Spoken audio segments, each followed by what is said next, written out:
All right. So it is January 16th or 17th, depending on where you are in the world. And today, this evening, or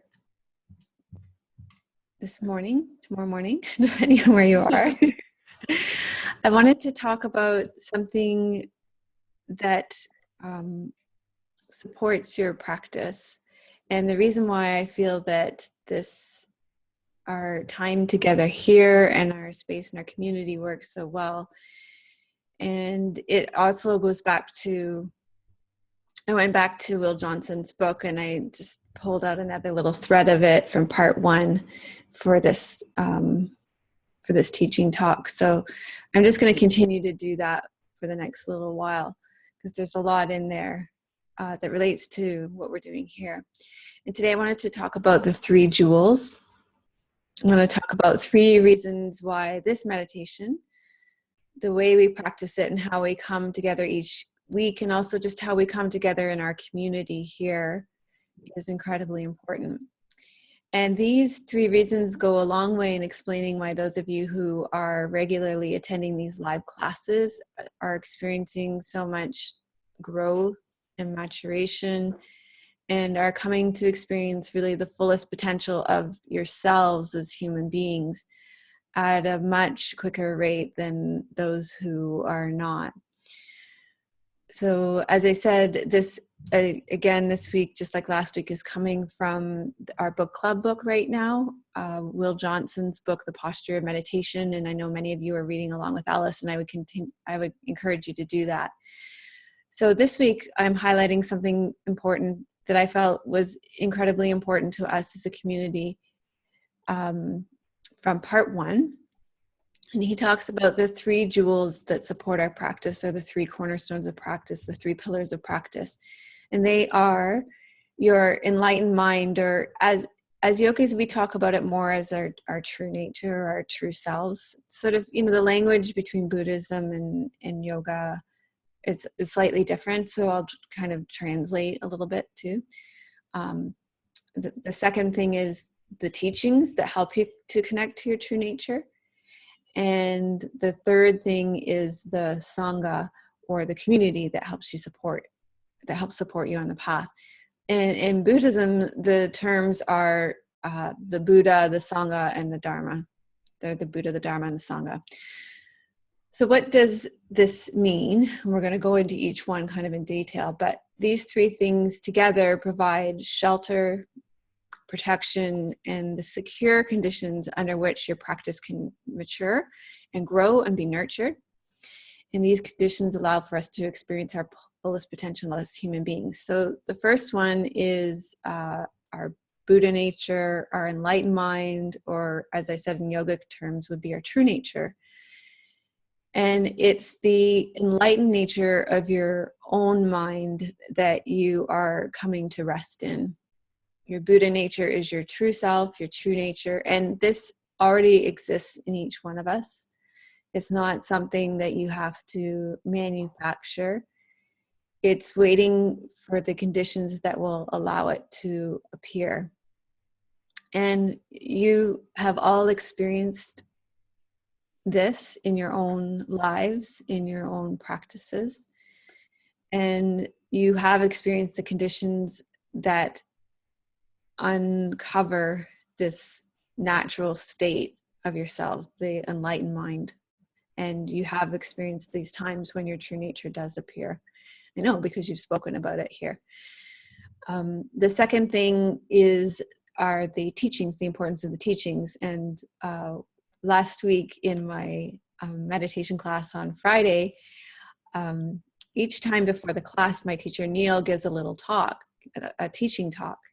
And it was our first class back after being away for probably about 6 weeks. And many of the students in the class commented on how helpful they found Neil's little talks before the meditation. And I really love that. But Neil took some time his talks are brilliant. I mean, he's been teaching for 20 years and he teaches in a community center, and it's a real motley crew that comes out to this, So I don't know that they know the value of what they're receiving. Some of them definitely do. There are some people that have been there for a long time, but anyway, that's not really the point of this. But Neil really spoke about how the teaching support the practice, and he actually showed how the two are pillars that support each other. And he said that the practice without the teachings will fall flat. So you can practice, but if you don't have the support of the teachings, that doesn't really work. Also, teachings without practice will fall flat. So both happens. You can think about examples of both of things. Practice without teachings. We see this actually all the time in the yoga world, right? Posture. No depth of teachings. There's nothing to really sustain that, right? And it falls flat, and it becomes this aesthetic practice that there's no depth to. And then you also see a lot in our material world, people that get on the spiritual material world of consuming a lot of knowledge without practice, and that also falls flat, right? You need both. They need to lean on each other. And so I feel that a lot of people feel quite nourished by my yoga classes because of the presence of the teachings within them. Like it's a cohesive whole, right? They lean on each other. It's not just a straight physical practice. Just like you would be malnourished only by a meditation practice, you would be malnourished just by a straight yoga practice. So you need the support of both these things together. So one of the main teachings that's being offered through meditation, through somatic meditation, and this is really important. In fact, if you have a pen and paper, you really want to take a note and put this somewhere where you can see it all the time, because we forget.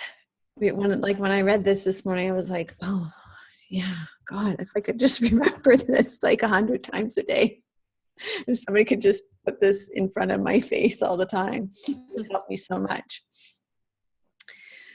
We suffer because we want things to be different than they are, right? Like, how true is that? And we desire things that don't currently exist, and we are dissatisfied with things that do currently exist. And that's what causes our suffering, and that's the crux of the teachings.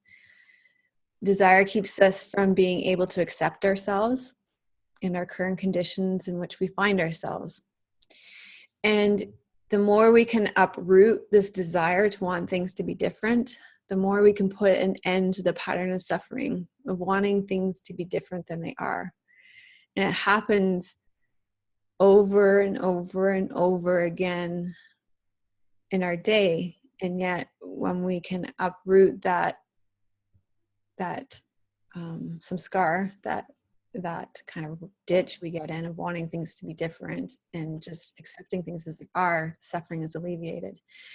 And with this somatic meditation that we do, it teaches us, we are learning that when we cling to something or we feel aversion towards something else, no matter how overt or how subtle, we experience it as tension in our bodies, in the musculature of our bodies.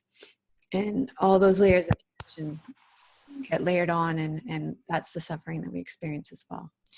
So those are the teachings, and that's what we're practicing through this somatic meditation. So the third jewel is the community.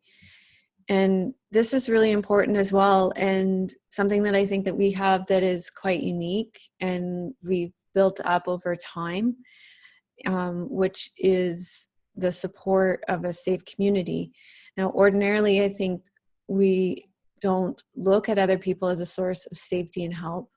And it's quite common to view others with fear and mistrust and calculation. And I think that's often for good reason, that the history of our relationships teach us to fear and mistrust people and to view people as with this kind of calculated response.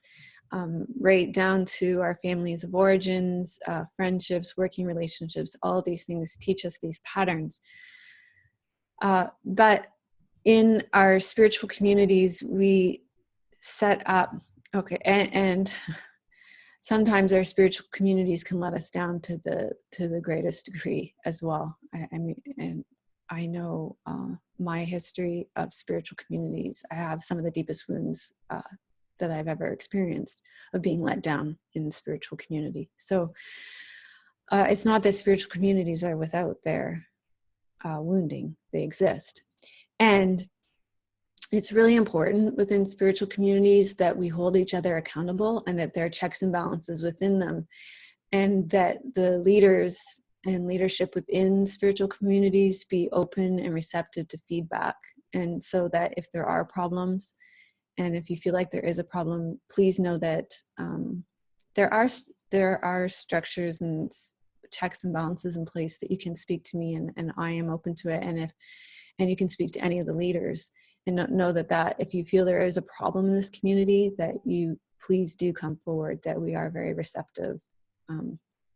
That's something that's part of holding this community accountable, and keeping it a safe place, because it's part of making this community viable for us. Because when we risk ourselves within a community, it allows us to begin to soften and to experience the nurturing environment of a community, the warmth that comes from people that support one another. It's not uncommon to be afraid to share our innermost thoughts, our feelings, our aspirations, and our suffering out of a fear of ridicule. But in our community, we've set up a lot of structures so that the response is going to be acceptance, non-judgment, and support, and you're going to have the dignity of your own experience. And I hope that that's your experience here. The more we do this meditation as well, we start to let go of the holding and tightness in our own bodies, and that's part of the reciprocal relationship to be able to open to community as well. So that we soften the tightness and holding in our own bodies, then it's also easier to open our hearts and to trust others in our community as well. So those are the three things: our true nature, the teachings, and the community. And those three things, you can't have one without the other. Well, you can, but your practice won't be as rich. And I think all of you here have very much experienced that. So if you have any questions or comments about that, I'm open to that, and then we'll go around and introduce ourselves.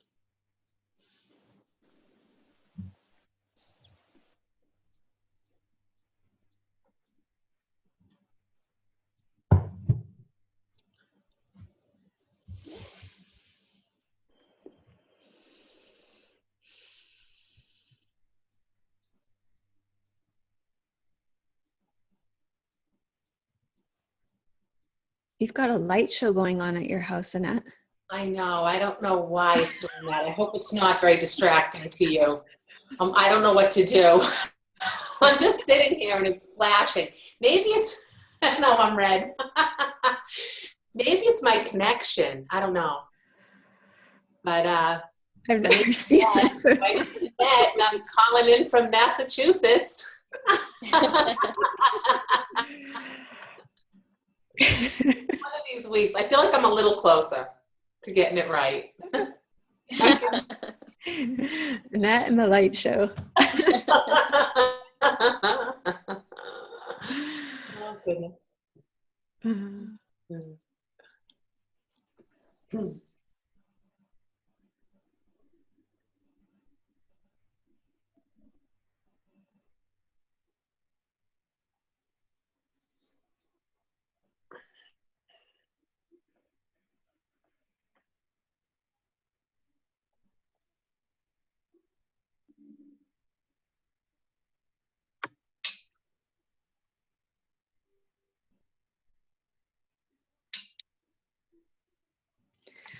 Okay, I will ask Victoria, Maria, and then Michelle. Go ahead and introduce yourself, Victoria. It is I, Victoria. And I am checking in from Cleveland, Ohio, the U.S. Around 8:45, I have emerged from my red tent to be with the gang today. Thanks for being with us. I'm Maria. I'm from Harrison, New Jersey. Same time as you, Victoria. Mhm. And I'm here to continue my practice today.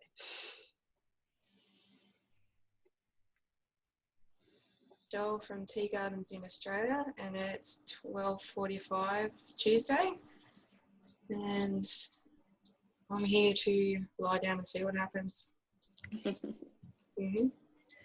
Great. So let's go ahead and start our practice then.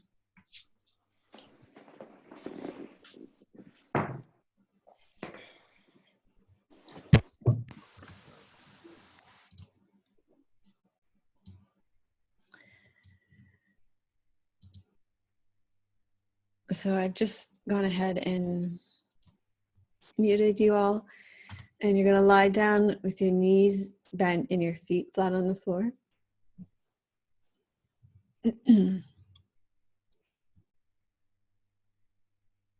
And you're going to spread your feet comfortably apart so that you're stable and relaxed, so that your low back is comfortable, your pelvis is comfortable, your inner thighs can relax, and you may want to pull a blanket over top of you so that you don't get cold, or put a small pillow behind your head so your neck can relax more.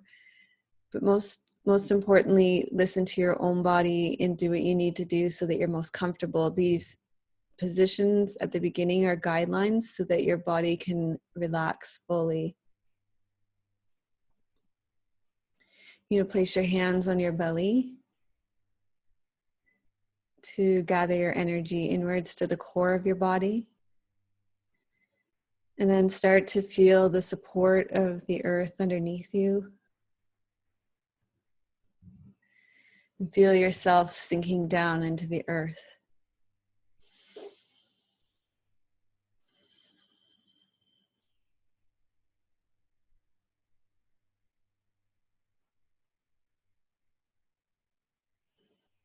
And if you can do anything to change your position right now so that you can be more comfortable, so there's no holding, you can go ahead and do that as well.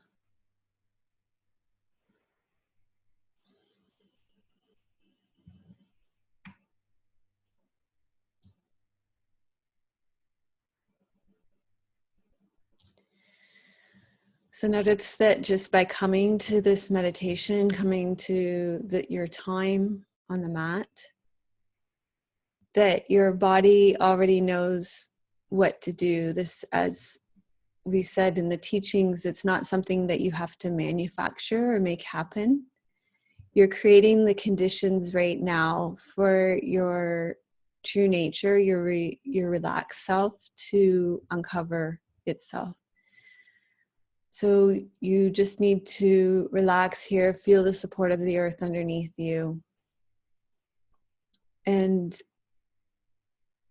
the conditions here are present for your true self, your relaxed nature to uncover itself.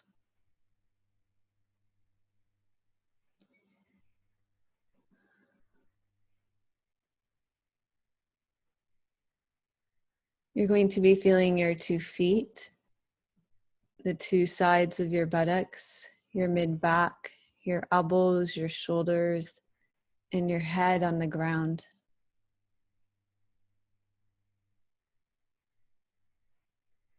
You're coming into your body, uncovering tension, releasing it downward,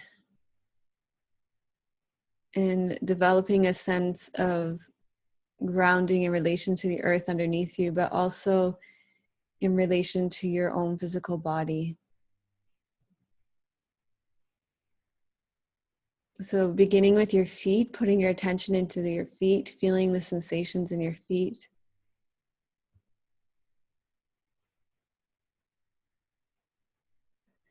And tension maintains itself when you're not aware of it. So that suffering that we spoke about, it maintains itself when you're not aware of it. When you become aware of the suffering, you can bring acceptance to the moment as it is, and then you can allow the tension to uncover itself, and then the transition begins to happen.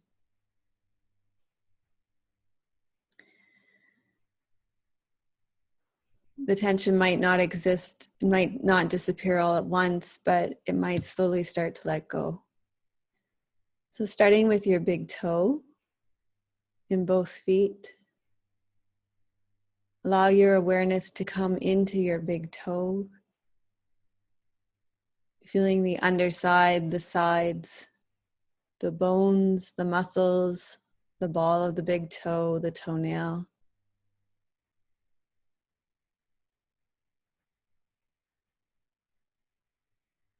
And knowing that there's nothing that you need to do except bring your awareness to what's happening. And as you do this, the tension begins to dissolve on its own, following that tension down into the earth. And then coming to your second toe on both feet.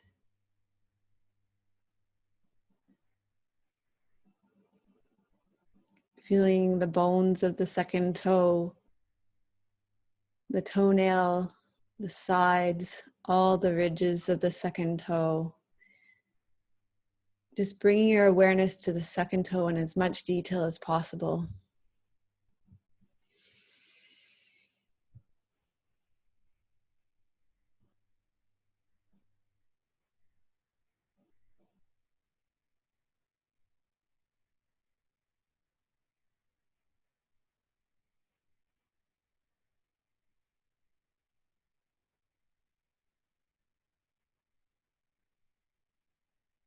And then following that tension as it melts and dissolves down into the earth.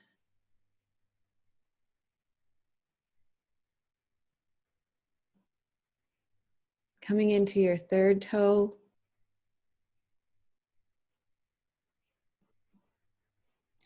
Feeling the tension and the tightness.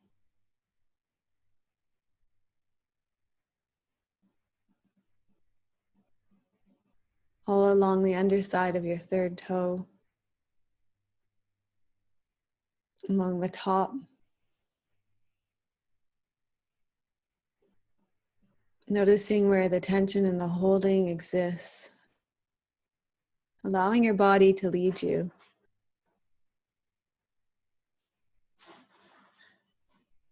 And then following your body too, as your third toe, your middle toe begins to relax, lengthen, and elongate and let go.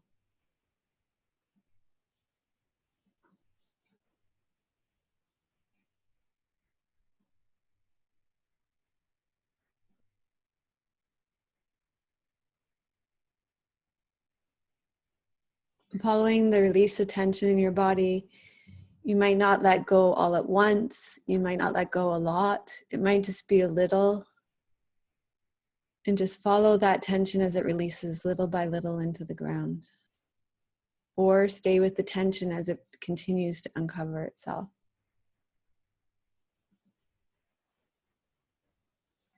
And then coming to your fourth toe on both feet. Notice where your awareness wants to go, the tip of your fourth toe, along the sides, the underside, the top. Trusting the wisdom of your body. Trusting your own awareness. Following the tension, following the dissolution of tension down into the ground underneath you. And as the tension releases from your fourth toe, you may notice tension releasing in other parts of your body, maybe through your legs, your knees, your sacrum, your jaw, your shoulders. And just trust your body, trust the unfolding tension, trust the wisdom of your body. Allow that tension to unravel. Coming into your baby toes, feeling the tension in your baby toes, the curled, feeling the sense of it being drawn back, tightness and curled up. Allow yourself to take the time to get to know the sensation of your baby toe.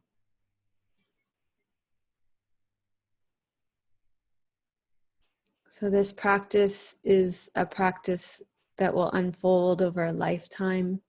It's not something that will be done tonight or tomorrow or next week. It's something that will gradually unfold over the rest of your life. And so watch as your baby toe unfurls for today and just become interested in what's happening today without any need to get to any final destination.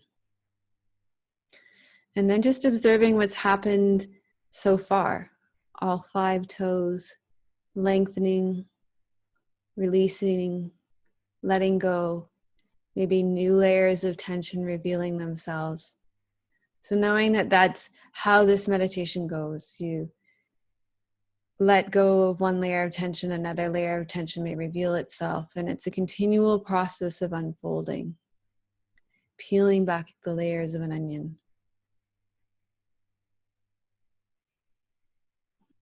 And you can just trust that it'll continue to release and unfold in its own time, perfect timing. Your body lets go in its own perfect timing.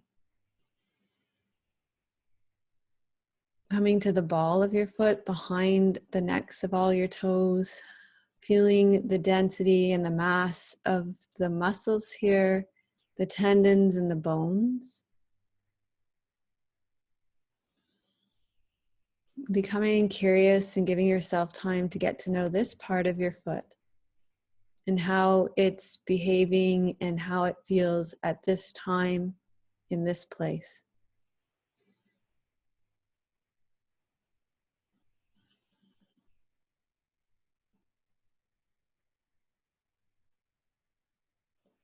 And then just notice how the tension wants to dissolve today from the ball of your foot.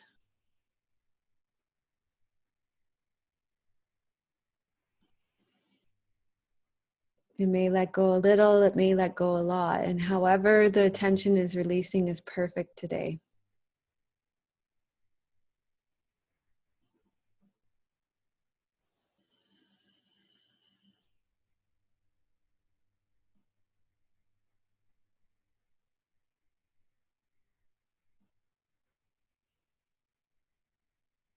Coming into the arch of your foot, feeling the very taut, brittle tension along the arch of your foot, at the front of your arch, the middle of your arch, the back of your arch, and the sides of the arches of your feet.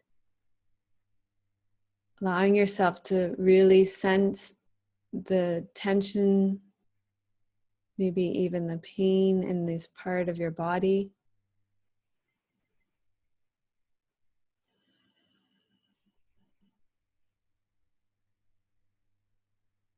And as you allow that to come forward, follow the beginning of the release of tension like sand through an hourglass.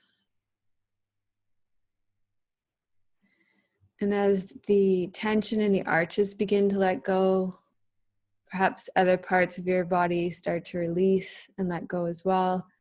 In your hip bones, your jaw, your shoulders, your rib cage.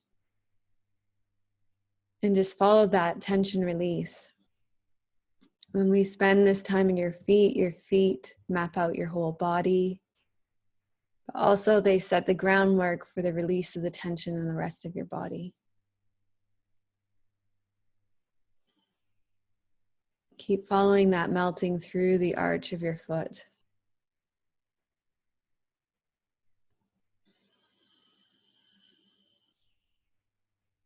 right into the interior of your foot, right up onto the front dome of your foot, that web-like structure, all the way along the front of your foot down to each one of your toes.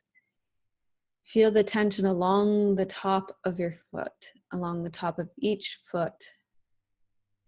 Feel it as it goes down into each one of your feet, down to the soles of your feet, starting at the top of your feet, the web of your foot, and allow that to soften, release, and let go, all the way back down through the ball of your foot, down through the sole of your foot, softening again through the arches. So now there's a big release and letting go all the way through all the levels of your foot. And then coming back into your heel, feeling the density, feeling the tightness.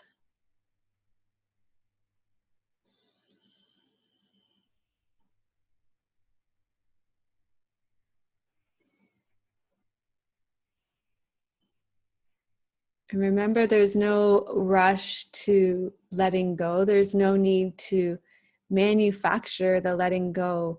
All we're doing is creating the conditions for the tension to release. And in order to do that, you're just being with the tension. You're bringing your awareness to the tension as it exists in your heel. And when you do that, you can create the conditions for the transformation to occur. You're present to what's happening in your heel. And as you do so, the letting go begins to happen. It might happen in your heel, and then you might feel it happening in another part of your body as well, maybe up into your ankles, maybe up into your knees, maybe right through your shin bones. And feeling the tension in your Achilles at the back of your ankle, feeling the tightness and the holding on there.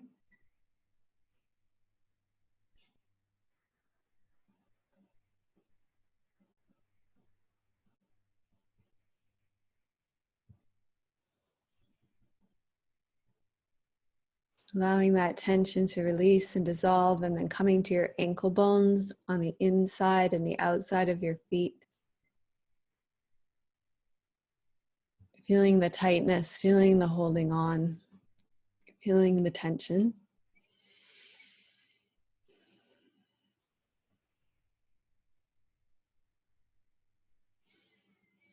Following that tension right into the interior of your ankle.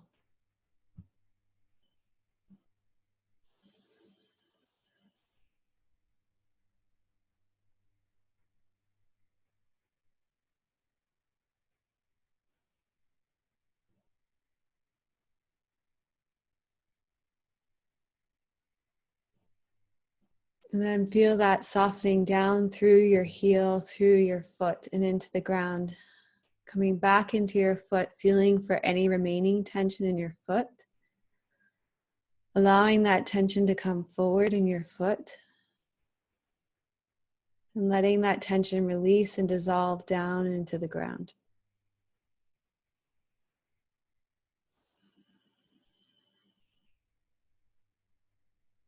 So now your whole foot is relaxing, releasing, melting, and dissolving into the ground. You can feel your foot completely relaxing, surrendering to the earth beneath you.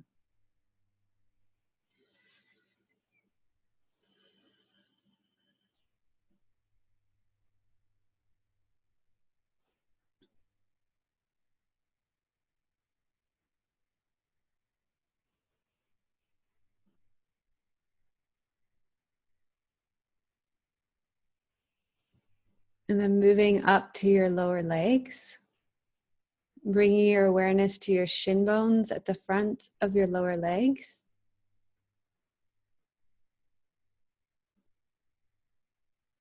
Feeling the tension in your shin bones.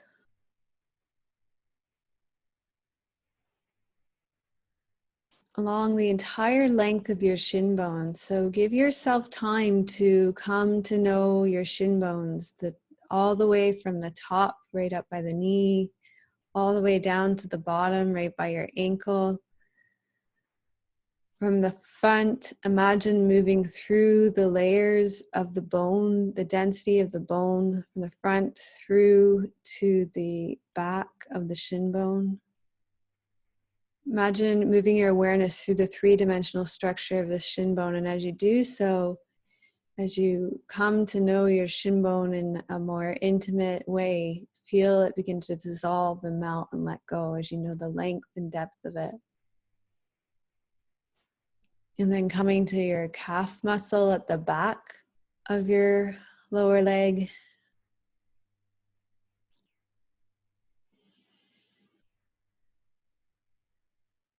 This muscle is incredibly tight in most people from wearing shoes, from walking. And this area is incredibly dense as well. It can be difficult to feel into this area too. So give yourself time to feel into your calf muscle. That fleshy part at the back of your lower leg. Parts of it might not be accessible. That numbness is even one step away from tension. So find a part of your calf muscle where you have access, where you can feel sensation. Allow yourself to come into that part and allow that awareness to expand either outwards or up or down along your calf muscle so that you're expanding sensation through your calf muscle.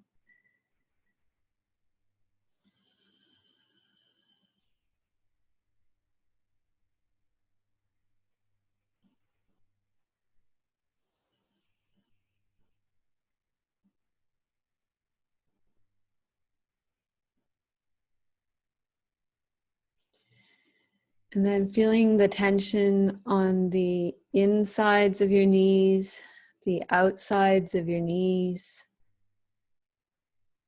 Feeling that pulling, the interconnected nature of your body. So as you let go of one part of your body, you feel a pull in the other part of your body. Feel that pull. Feel that desire to release. Release the insides of your knees, the outsides of your knees. And then another layer presents itself. Feel your kneecap. Feel the tightness of your kneecap. All the layers through your knee.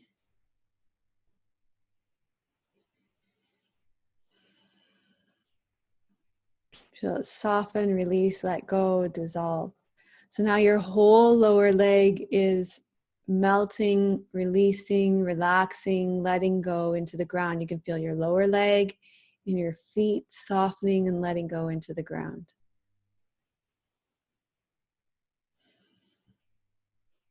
And then you come up to your buttocks on the ground, feel their connection with the ground.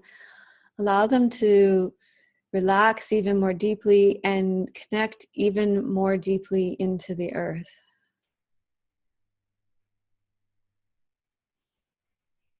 So let them spread out on the ground. Let them soften and spread.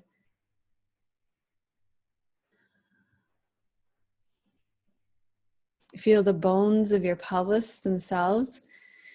Feel the tightness and holding on of the bones of your pelvis. And know that you don't have to hold on through your pelvic structure anymore. You can let go. You can allow the bones of your pelvis to soften and release and let go.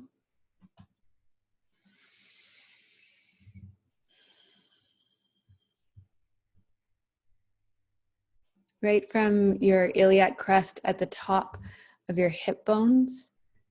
Come right up to the iliac crest. Feel the tightness, feel the holding on at the top of your hip bones.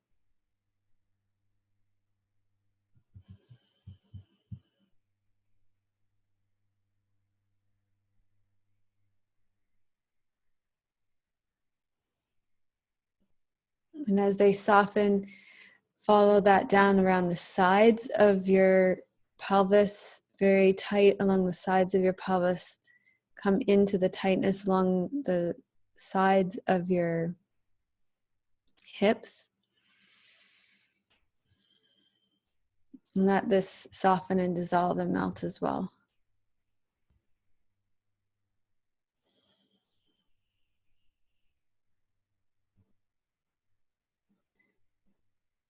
So coming to your tops of your legs, your quadricep muscles, feeling the density, the tightness of your quadricep muscles.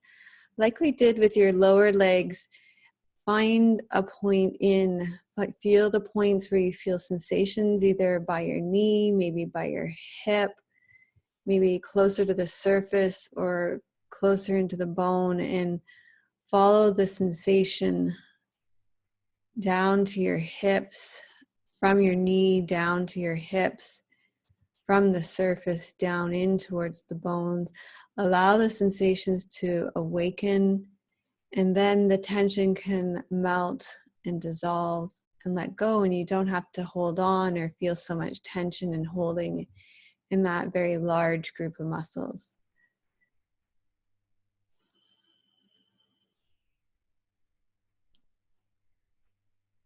And feel that letting go move all the way down into your inner thighs and into your pelvic floor, your pubic bone, your tailbone, softening around your genitals, your perineum, and your anus, allowing that whole pelvic floor area to soften, release, and let go. And then coming back to the upper legs, to the backs of your upper legs. Again, very large muscle group here with your hamstrings.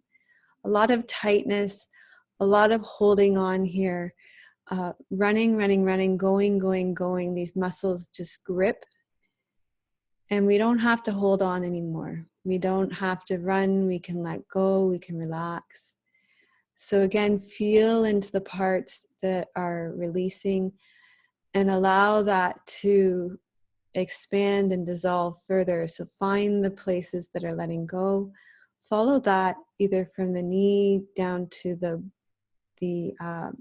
sit bones, the top of the femur bone at the back. Also follow it from the flesh at the back of the leg back in towards the innermost layers of the legs. So feel this three-dimensionally as well.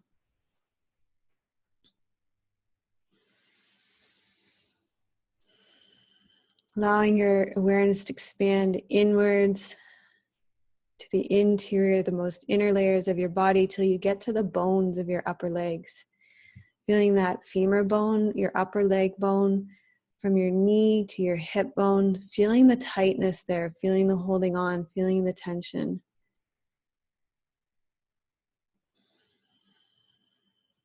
And letting that go, relaxing, dissolving, melting, feeling that just shifting, dissolving, letting go right down through your pelvis, and feeling that corresponding release right down into your buttocks,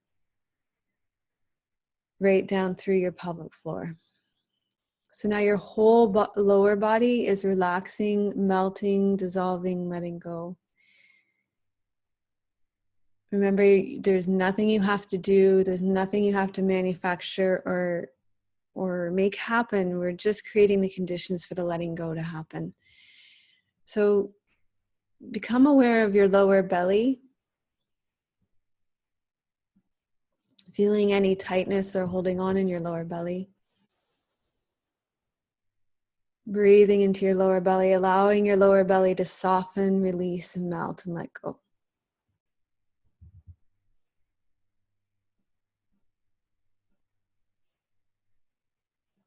And let that melting travel down three-dimensionally, down through the organs of your body,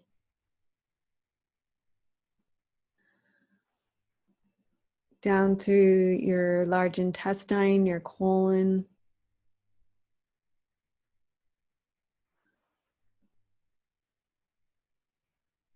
down through your reproductive organs. Just let a softening occur in your lower belly. Right down through your sacrum. Feel your sacrum connected and supported by the earth underneath you.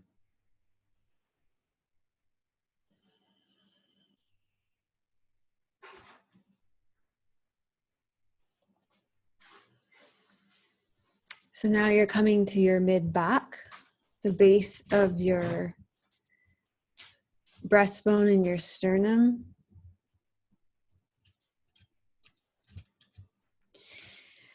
Feeling the tension at the base of your sternum, the base of your ribs, feeling the connection between the base of your ribs and the ground. Allowing your rib cage to melt into the ground. Feeling your shoulder blades resting on the ground.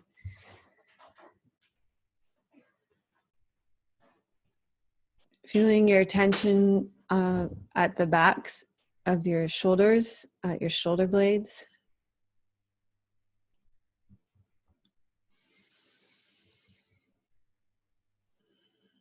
And allowing that tension to dissolve down through your upper back into the ground. And let yourself roam up through your body, up through your upper chest, through your collarbones. Feeling the tension in your upper chest. All the way along the upper part of your sternum, your upper part of your breastbone. And allow that tension to dissolve through your upper back, but also all the way along the outsides of your ribs and down into the earth beneath you. And then feeling your elbows heavy on the ground. Feeling your elbows supported by gravity, coming back to your shoulders, feeling the tension in your shoulders. Letting that tension slide down your upper arms, through your elbows into the earth. Feeling the tension in your hands, your palms, the backs of your palms, your fingers, all the joints of your hands, the base of your thumbs, your forearms. And allow all that tension to dissolve down through your forearms, through your elbows, into the earth. So now your whole body is relaxing, releasing, melting into the earth beneath you. Coming to your head. Feeling your head resting heavy on the ground.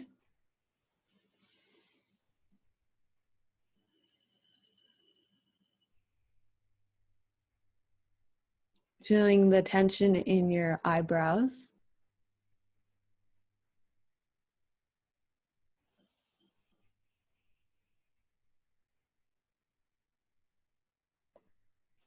The tension around your eye sockets, your temples.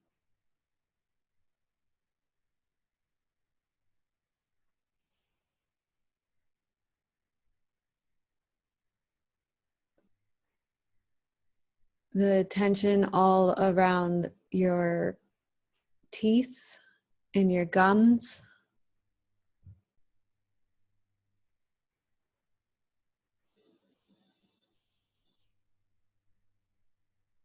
The space where your teeth connect at the back of your mouth. Follow that back to the back of your neck at your occipital ridge, the base of your skull.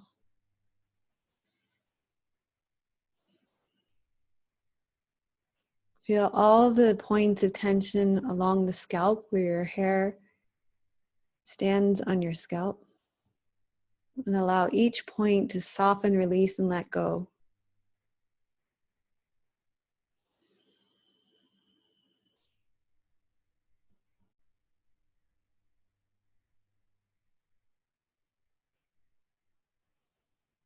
And then come back to an awareness of your entire body. Feel your whole body resting here on the ground, supported here by the earth beneath you.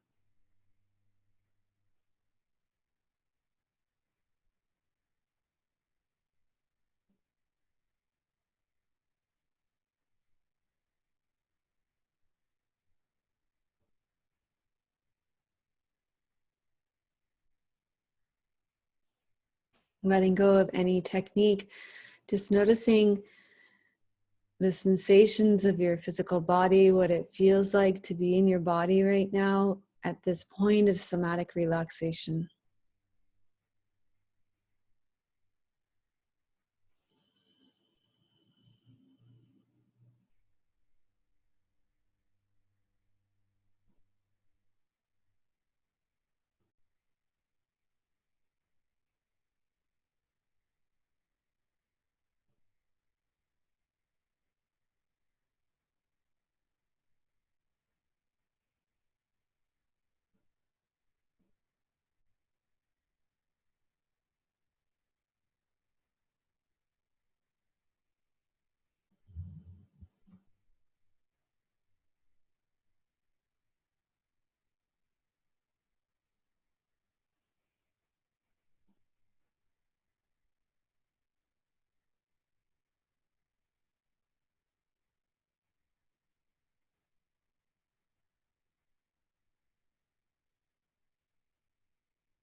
So at the end of somatic meditation, it's quite nice to give yourself some space to experience the effects of your practice, to experience what you've uncovered.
So as we are in a waning moon phase now, it can be nice just to take this time to settle and to be in these more quiet stages without needing to rush on to the next thing to come up and out again, but to stay down and in. To stay down and in with our own experience without needing to rush up and out right away. So just notice what it's like to stay, to be with your experience without needing to rush to the next thing.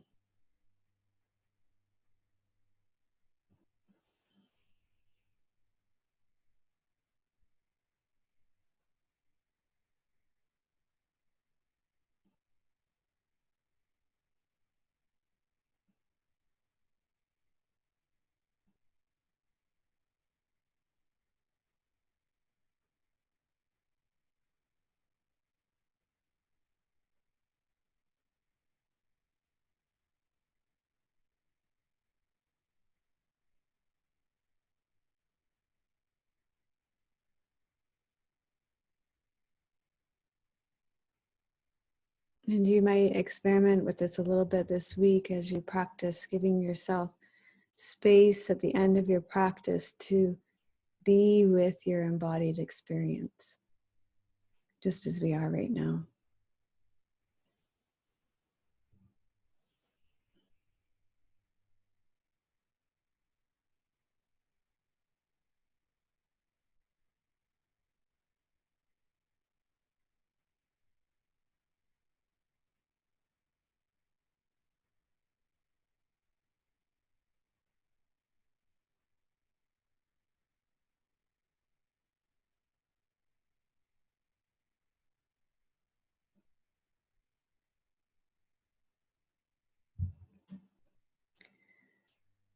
Okay, when you feel ready, very gently, very slowly, you can make your way back up to seated.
So I've been noticing this at the end of my practice, this desire to just stay and be with what I've done, but with what's been uncovered, and not to move on to the next thing right away.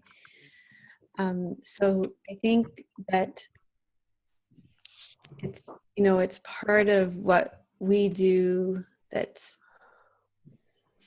different here, that we're not always going to be on to the next thing. And I would encourage you to take that time at the end of your practice to wait until it feels done before you move. And to listen to that cue from your own body. So it probably is going to mean pressing pause on the recording if you're listening to a recording. So that there will be times when you're ready to move right away, and there will be times when you feel like staying a little bit longer, and you'll know when you're ready to move.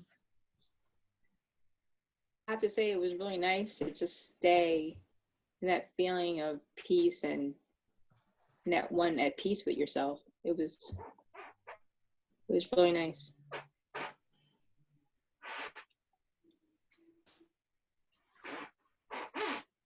Yeah, I often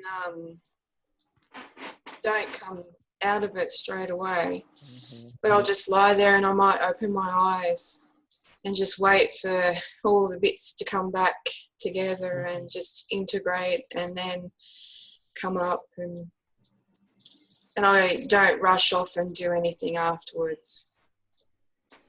Yeah, it takes a while just to come back.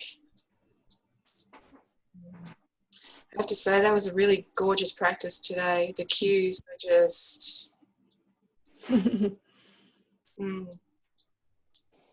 was delicious. Yeah. It was delicious. It was very nice. On the weekend, on it was everything. That was everything. I love coming to the live meditation, but I practice a somatic every day on my own. And so I love laying there, having the opportunity to just lay there as long as I like before getting up. And so this evening, I really appreciated that time to just lay there until I felt ready. I mean, I could still lay there. I almost just laid there. You all would have said, "Where's Victoria?" But I mean, it was so lovely. That it was so beautiful. It really was nice.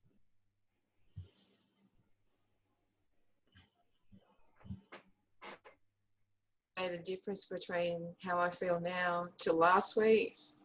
Yeah. It's just geez. Last week it was just like,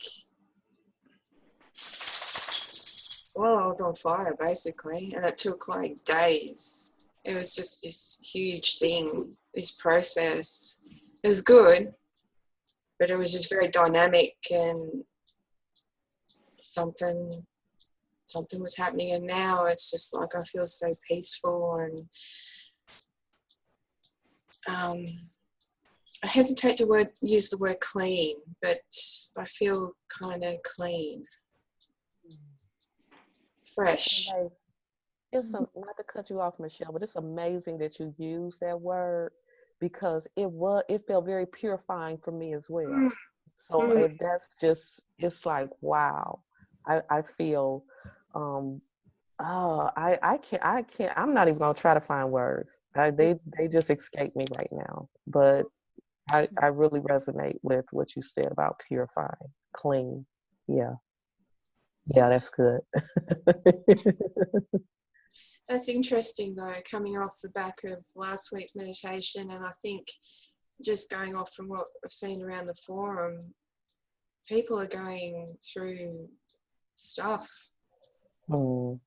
Mm. So this might be the It's like the tipping point, right? tipping point. Yeah. Mhm. Mm. I mean, I feel it right in here. I feel it is. I'm gonna stop trying to talk about it because I can't do it justice. I just can't do it justice with my words. Mm.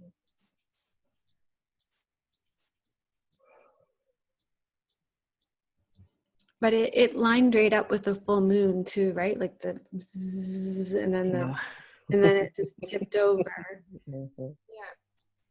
Really interesting. mhm. I think it was also our discussion last week about posturing, and Well, you know I all week long I kept on that just kept going in my head, and like, who am I really? And it was really an intense class. That was an intense class, very intense.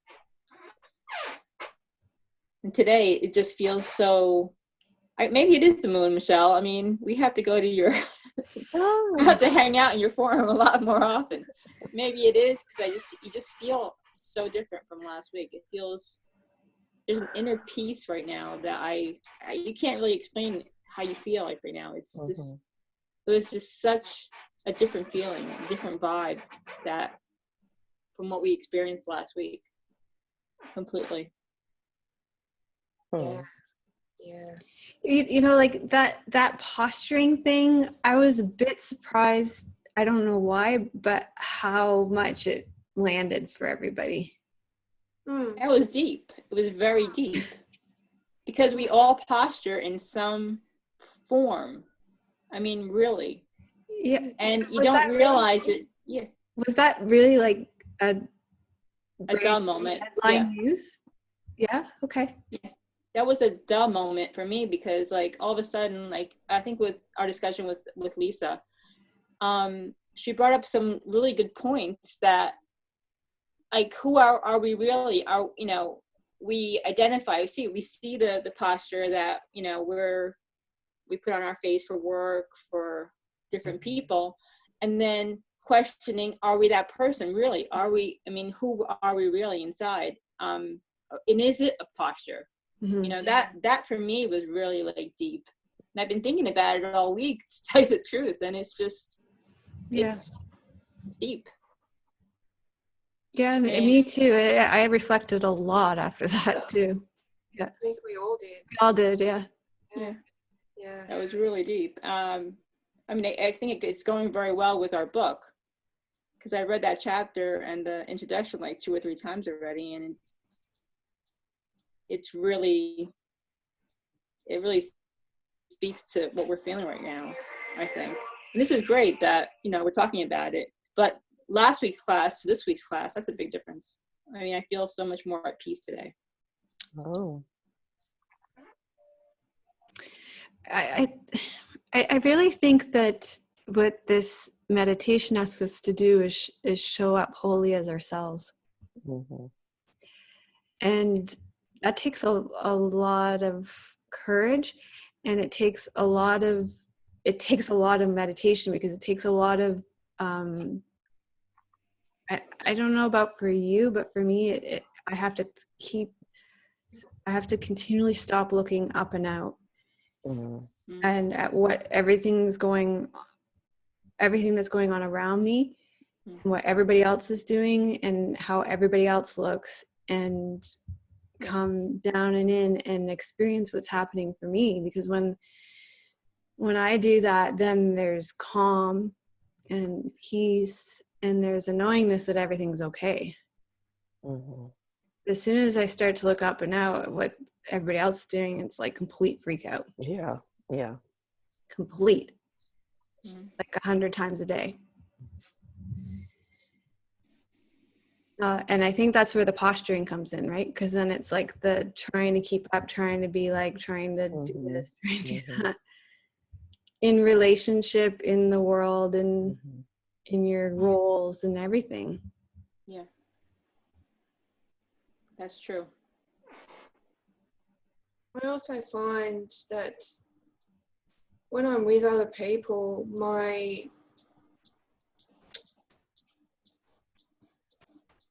want to go deep with people. So like when you're in a social situation, you have to pose, you have to put on that posture. And I noticed this when I went to a Christmas function, and people are just doing the small talk, and that's fine, there's nothing wrong with small talk. But I'm sitting there, I'm thinking to myself, this is just bullshit. Can we talk about something? You know, I want to know about you. Can't really expect that from other people in your life unless you're very close to them. And I think this also, it speaks to our community, how we have that. And I kind of crave that. I think the shedding of my own layers in that way,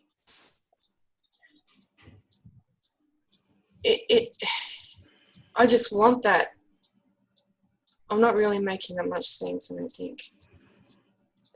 No, because you are to me, because then, so what I hear you say is the same thing that I experience, and it causes suffering in the world, right? Which is what you have and you experience in one space, you want to experience in all spaces in your life, but you're not experiencing, and that's what causes the suffering.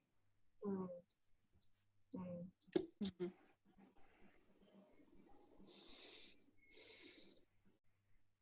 That's true. You don't find yourself being as open and honest with other people because they just don't really want to hear it. Or there can be reasons why other places aren't as safe, right? Yeah. That's true. Yeah, Betsy brought up a really good point about being strong versus strategic. Mm-hmm. And I was just like, yeah, that really resonated. I think for me, last week I was a bit afraid to join the the live meditation. I've done it during the full moon before, and it was just so Interesting. Oh, you purposely didn't come. I said, no, last week, last Monday, as I shared, I gave birth to a 7-pound presentation at work. It just all of the energy that goes into putting that together. And then I was PMSing, and then the full moon was going on. And I said, oh, the live meditation is just going to be too much. I'm going to explode. Yeah. So it felt like it would be too much energy. It would just be too much. So I chickened out. And so I opted to kind of do it privately. But That sounds like good discernment to me. it would have been too much. It would have been too much for me. I already knew that. I was just already too hyped, too amped. It was too much. Yeah. Yeah, I definitely notice a difference around what time of the phase we practice, and also notice a huge difference if we practice when I've just gotten my period. Like that's when the releasing happens. Yeah, absolutely. Your own personal releasing, yeah. Absolutely. Yeah, that's where I am. Yeah.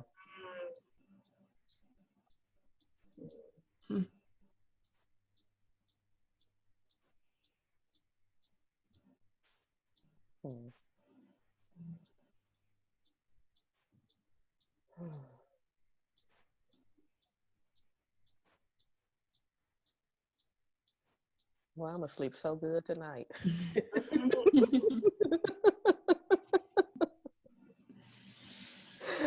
Oh, wait.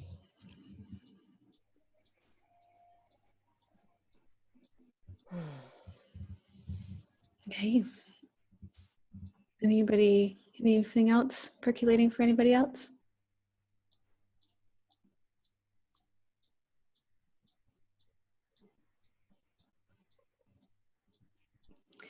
Annette, you look like an art installment down there. Every time your screen flashes, I'm like, what's Annette gonna look like this time? Like the many faces of Annette.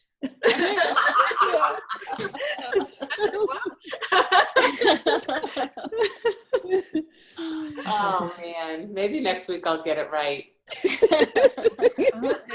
I don't think it's wrong, but I just think it's interesting. We feel you, Annette. We feel your presence. Oh, I appreciate that. The little camera is just flashing and flickering. I've changed my position in the room. I've turned lights on. I've turned lights off.